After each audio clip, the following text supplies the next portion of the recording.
Hello, I'm PDYX. And I'm Ant Keeps Gaming, and welcome to Playing It Wrong, the show where we play random online Nintendo games and talk about them. That's right, each episode we're going to take one random NES game and one random SNES game from the games available on the NSO service on the Nintendo Switch, and we're going to play them for at least 30 minutes each and talk about our opinions of those games.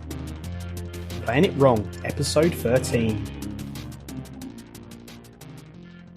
All right, here we are, episode 13, and we are talking this week about Mario Bros. And this may not be the Mario Bros. You're thinking of.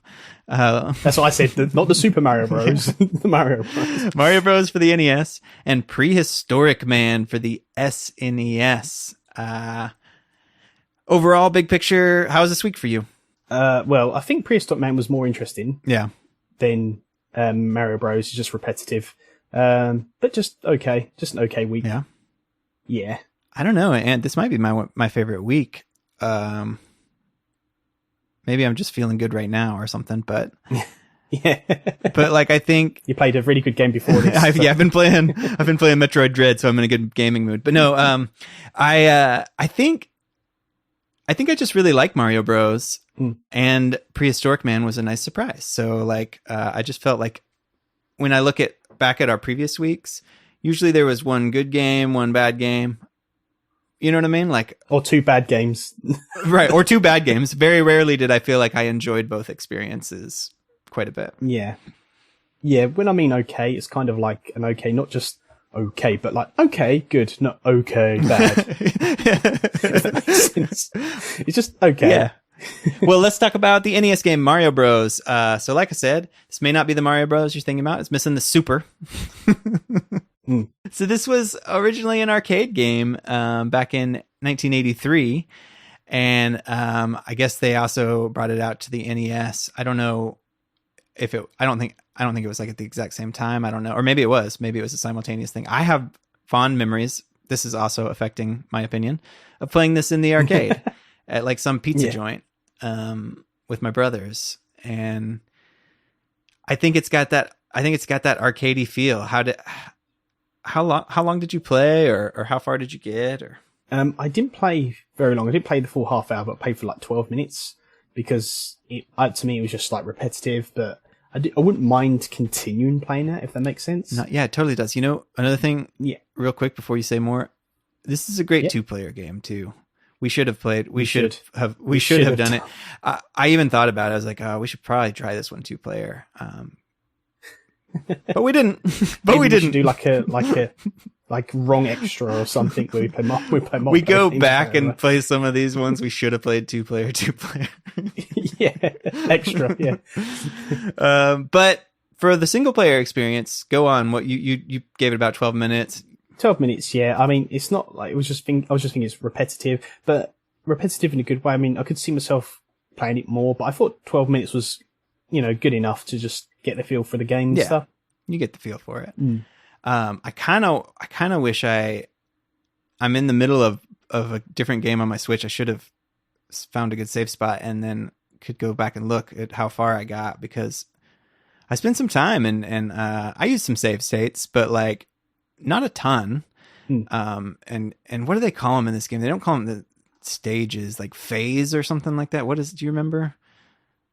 No. I think it's called phases, like kind of like levels, you know what I mean? But like, they call them phases, and I got pretty far. I mean, there's not like ridiculously far, but, to the point where it starts getting real challenging because there's constant fireballs and like, the other thing the wind thing that comes at you.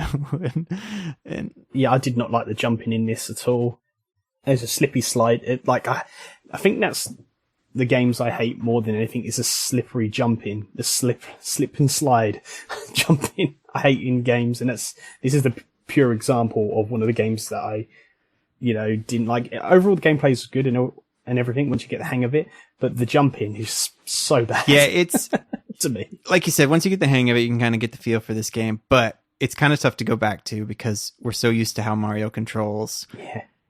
In starting in Super Mario Bros. Very shortly after this on, like it's not always exactly the same, but it's very similar. But this Mario controls differently. Yeah, a a little bit of slide, like after you let go of the stick, and so it's not quite as tight, you know.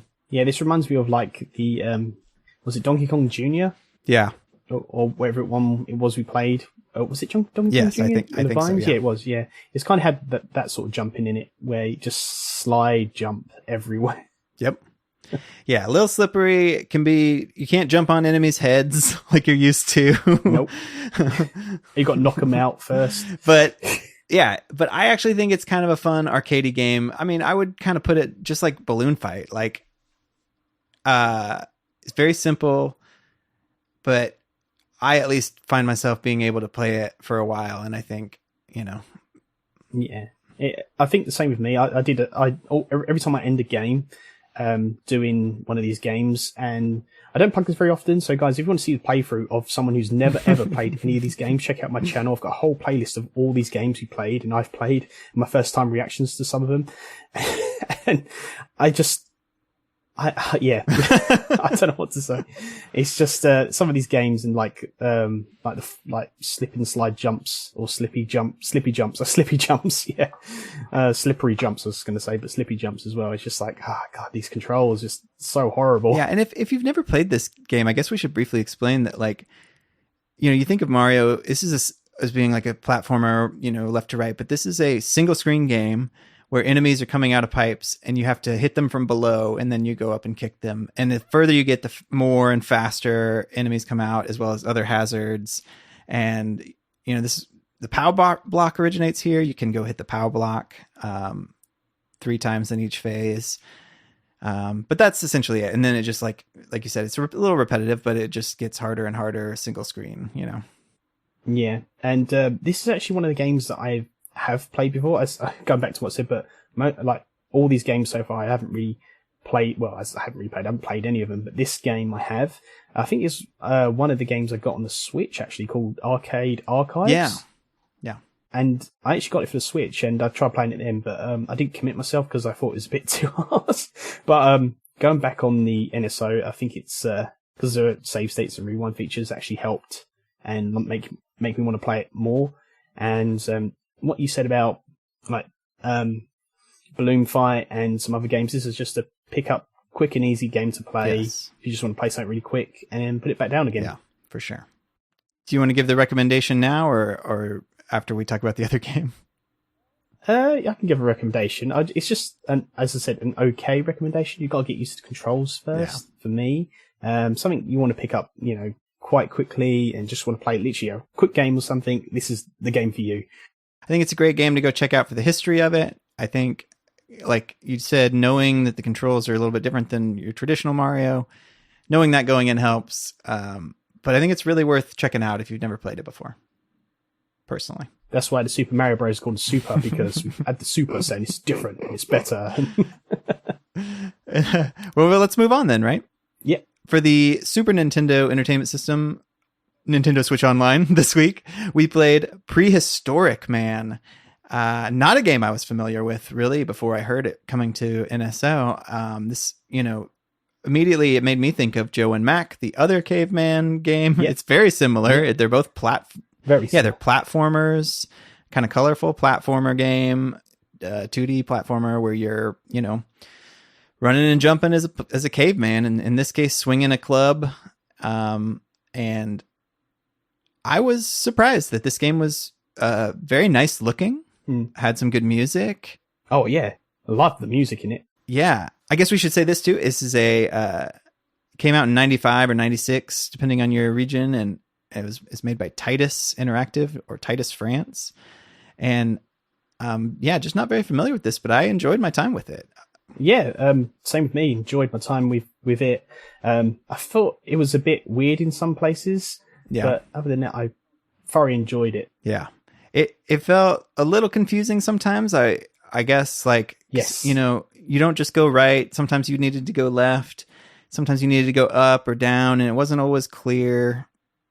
That level design wasn't perfect. No. And I mean, while we're complaining, and there was a lot of text and tutorial type text, and like for a game that really probably shouldn't have very much story, there was a guy that was talking a lot. And very, very slow. Yeah. So like that was annoying, and you feel like, oh, maybe that's just the first level. No, it was like the first 4 or 5 levels. Every time you do something, that guy talks, and I didn't really get beyond that. Maybe that's the whole game. I don't know. Oh my god! I mean, it depends on how far you got, because I got to the statue bit, the statue head. I don't know if you got that the far. 3 gems to put in the statue. Oh my god! Every time you go, the guy's sitting there, and every time you go past, he will lock you into the screen, talking to him, and you're like, I've seen this text, I know where to go. Yeah, that is, and it was a lot of backtracking in that part too, which was a little frustrating. I don't want to be caught in a dialogue box all my life. Yeah, too much dialogue, but the actual gameplay was fun. It was, and the animation of this caveman running was really fun. Yeah. And it had a little bit of variety, like. You hang glide on one level, and there were some platforming parts where it felt very samey, but then there were other parts where it felt like it had some variety with swinging things and falling things and so on. So yeah, had good variety of different sort of things, but some things were a bit weird. Like I had one bit where there was gems between, well, what I call them as ancient fomps with the faces, ancient fomps, and I was like, how do I get these gems? That there's spikes. And it's like these fomps, and there was turtles, but they look at you, hide in the shell, but you hit them, but they go backwards, but you got to somehow get them onto the spikes. It's really weird. Yeah, there was some unintuitive gameplay, for sure. And if you stayed on the turtle, on the spikes, they'll get to one end and will just fall into the void. That's funny. I didn't bother to get those. I did. You just see this turtle just fall through the floor, and like, oh, and it hurts you because then you get hit by the spikes. So yep. So like the actual gameplay was pretty fun. I mean, I feel like, a lot of text, a lot of weird anachronistic like food things. And like, I don't think the humor really landed. No. There's like a sexy cave girl. It was a little weird. Like, so I don't know. But all in all, I'd never heard of this game. Better than I thought it would be. I think it's better than Joe and Mac. Like coming back, or at least it felt better in this instance to me than Joe and Mac 2. Like, I think that's fair. I think the controls were a little better, I think even the gliding bit, like of all the games I played with, like gliding or flying, I think it had really a good gliding mechanic in it. It's very easy to control. That's for me. Credit to David Howe, to Monolith Fiji, for this, because he watched me stream this a little bit, and he pointed out that the sort of the running and some of the mechanics felt a little bit like Donkey Kong Country, and they do. And then when you do the glider, some of that feels like Mario 3, like the P, when you have the raccoon suit, Tanuki suit. Yeah, I could holding down like Y to fly. Yeah, and get some speed, and then you can get extra boost. Yeah. So I don't know. Is there anything else? I played this one about 30 minutes and enjoyed it, and got just past that thing we were talking about. I got all 3 of those gems and got through that cave into the next level or so after that. Yeah, that's as far as I got. I got the 3 gems, and as soon as I got to was it Dark Woods? Yeah, something like that. I saved it and then stopped there. So got the same bit to the same bit. Yeah. I recommend this game too. Like if you like, same caveats as always, that these games are a little bit dated, but if you like platformers, if you have never heard of it, if you like colorful platformers, if you like Joe and Mac, for example, this game's worth going to. You're going to suffer through a lot of text. Yes, very slow text. But pretty fun game. I was really pleased with this week overall, and I recommend both of these games, with those caveats, pretty strongly. I think I can play both games for a long time. I said the rewind feature again, save states, that all helps. Absolutely. But I enjoyed Prehistorik Man a lot more than I did with Mario Bros. Than I thought I did. I thought I'd enjoy the other one more, but playing it again, yeah, it's all right. Not too bad. I didn't, I used save states in both of these games, but not like crazy amounts. Like it felt same. Like, man, I'm not having such a hard time with this game that it's like I'm save scumming. And I sometimes would even forget about save states. It was like the right amount, I feel like, Yeah. Out of both games, though, I definitely used it on Mario Bros. More. It's just the whole slippery jumping. Just, you jump, but then you land on an enemy or something. Yep. So that was it. Well, this has been a pretty short one so far. But that's not a bad thing. That's a good thing, I think. Is there anything else about either of these games or this week in general you want to say? Just like I recommend Prehistorik Man. Like if you want to play, well, if you're a fan of Joe and Mech or those types of games, I definitely recommend this one to you. If you want to play this as well, I said handle's very good, the gameplay, but some of it just makes you question some stuff in it, like the dialogue and certain things and what there's to like do. That's all. Really. The first glider level where like I kept like dying in this one part, and it's like I just don't know where it wants me to go, and you had to like take the top path, and that wasn't really clear. I feel like that's a good example of one of the downsides of this game. But again, it was fun, and it looks good, and it handles all right. I did kind of like when you swing the club, sometimes that felt a little weird to me. If you swing like in the air, like your movement kind of stops, Oh yeah, that was another thing. I'm glad you mentioned that, actually. There was one where the spiders swing backwards and forwards, and you had to go back once you get the gem. And sometimes I'll kill the spider, but then it would hit me at the same time. Yeah. Like, literally the same time. So I don't know what that was about. Same with the tortoise shell. Tortoise will go in his shell, you hit the shell, but somehow it will hit you too. Hitbox bit weird, a little bit weird there, yeah. Yeah. Well then, I mean, that does it, I think. It sounds like to varying degrees, we liked both of these games. All right, okay, good, okay. Yeah. There's not much to be said, but like we had a lot more to say about Prehistorik Man than Mario Bros. Really. Yeah. It's they're both good games, though. I do think if you've never played them, worth checking out, and you have NSO. Well, do you want to give us our countdown for the next games, or is there something else you want to say? No, not really. Let's do the countdown. Let's do it. 5, 4, 3, 2, 1, go. All right, we got for the NES Solomon's Key, and for the SNES Brawl Brothers. Ooh. Yeah, I don't know really much about either of these games. I've heard of both of them, but mostly because of this, because of the NSO. Solomon's Keys, our NES game, that's a 1987 Tecmo game. I think maybe sort of puzzly. I'm not really sure from just kind of glancing at it. And then Brawl Brothers, I'm assuming that this is like a beat 'em up based on the name. Looks like it might be, yeah. Sort of a pixel art, beat 'em up, Final Fight, Streets of Rage clone. Ooh, I'm gonna like that one. Yeah, then. Maybe not. Maybe it's like the cheesy, not as good clone because I've never, but maybe it's good. And we should definitely try one of these 2-player. Probably can't do Solomon's Key, but probably we could do Brawl Brothers. Yeah, there you go.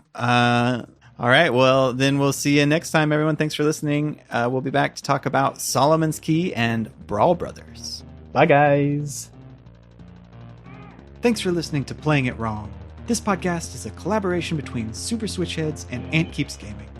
Check out the weekly Super Switchheads podcast, and also check out Ant Keeps Gaming on YouTube. Our music is provided by Bent Neatly. Thanks again. Bye.